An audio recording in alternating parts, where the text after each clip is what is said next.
Hello, praise lord. Good morning. బాగున్నారా? దేవుని యొక్క కృపలో మీరందరూ వర్ధిల్లుతున్నారని నేను విశ్వసిస్తూ ఉన్నాను. ఈరోజు వాక్యము ప్రియులారా, యోబు గ్రంథము 23వ అధ్యాయము 10వ వచనంలో ఈ మాట రాయబడి ఉంది. నేను నడుచు మార్గము ఆయనకు తెలియను, ఆయన నన్ను శోధించిన తర్వాత నేను సువర్ణం వలె కనబడుదును అని వాక్యంలో రాయబడి ఉంది. నేను వెళ్ళే మార్గములు ఆయనకు తెలియను అని అంటున్నాడు. దేవుడు మన మార్గములు ఎరిగినవాడు. మనం ఇష్టానుసారంగా వెళ్ళిపోతే, మన ఇష్టం వచ్చినట్లు వెళ్ళిపోతే కూడా దేవుడు మన మార్గాలను గమనిస్తూ ఉన్నాడు.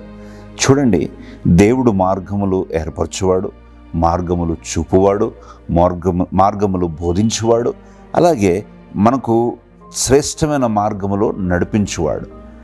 ఇలాంటి దేవుడు మన మార్గములు చూడడా? మన యొక్క పయనాలు గమనించడా? మన ఇష్టానుసారంగా నడుస్తూ ఉంటుంటే దేవుడు చూడక మౌనంగా ఉంటాడా?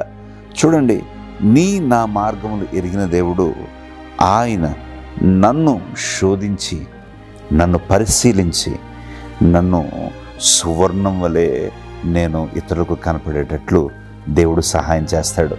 నా ప్రియ సహోదరి సహోదరుల, చూడండి, దేవుడు మన మార్గములు గమనించువాడు, తెలిసినవాడు.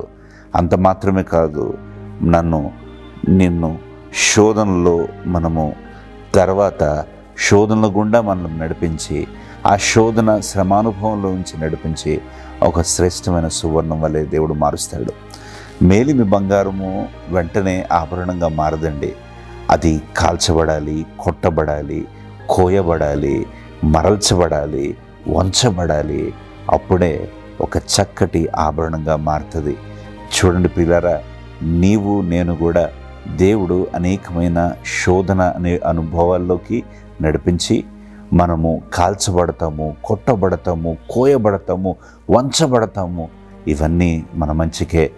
ఒక రోజున సువర్ణం వలె మనం మారటానికి దేవుడు మనల్ని తీర్చిదిద్దుతున్నాడు. కాబట్టి ఎన్నడూ మీరు నిరాశపడొద్దు, నిస్పృహలో గురవ్వద్దు.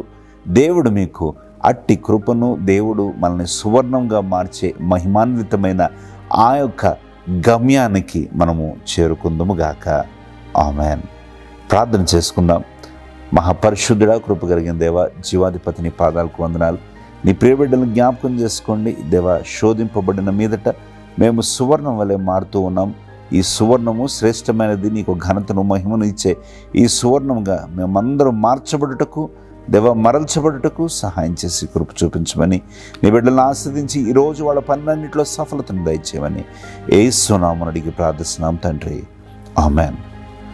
మీలో ఎవరైనా జన్మదినం కానీ వివాహ దినోత్సవం కానీ జరుపుకుంటున్నట్లయితే మీకు నా ప్రేమపూర్వక శుభాకాంక్షలు తెలియజేస్తున్నాను. God bless you. రేపు ఉదయాన్న మరలా ఇదే సమయాన్ని కలుసుకుందాం. దేవుడు మిమ్మల్ని దీవించును గాక.